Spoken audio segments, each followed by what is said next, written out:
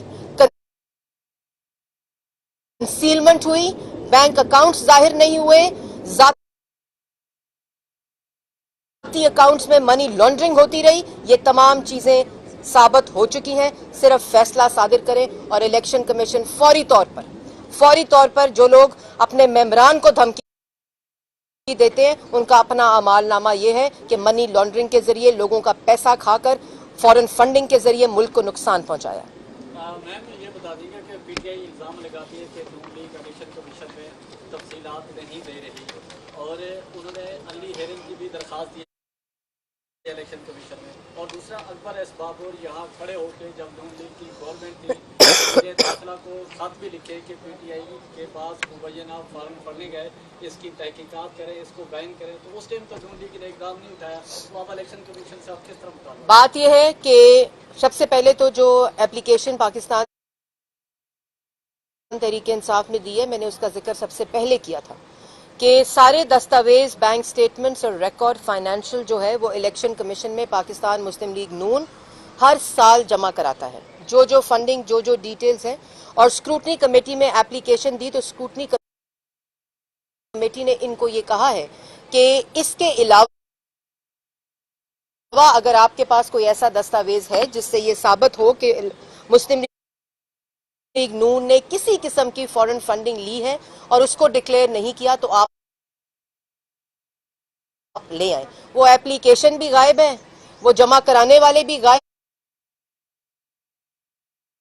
ہیں, اور کوئی ثبوت بھی نہیں ہے, کیونکہ یہ وتیرہ, یہ رویہ 3.5 سال میں ملک کی ہر عدالت اور بیرون ملک ہر عدالت میں یہی رویہ ہے, الزام لگاؤ اور بھاگ جاؤ.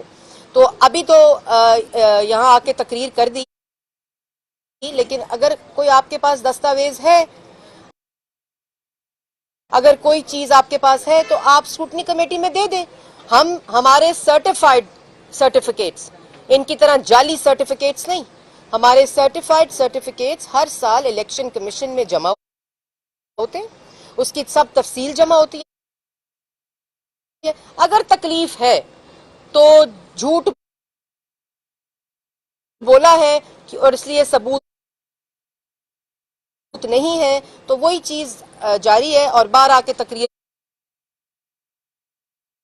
کرو اور دوسروں کو چور کہو اور دوسروں پر الزامات لگاؤ. باقی بات یہ کہ الیکشن کمیشن کے اندر اکبر ایس بابر یہ اپلیکیشن لے کر آئے, اور الیکشن کمیشن اسکروٹنی کمیٹی کی رپورٹ مکمل ہو گئی ہے, جس میں وہ تمام انفارمیشن تو نہیں ہے جو اسٹیٹ بینک کی رپورٹ کے اندر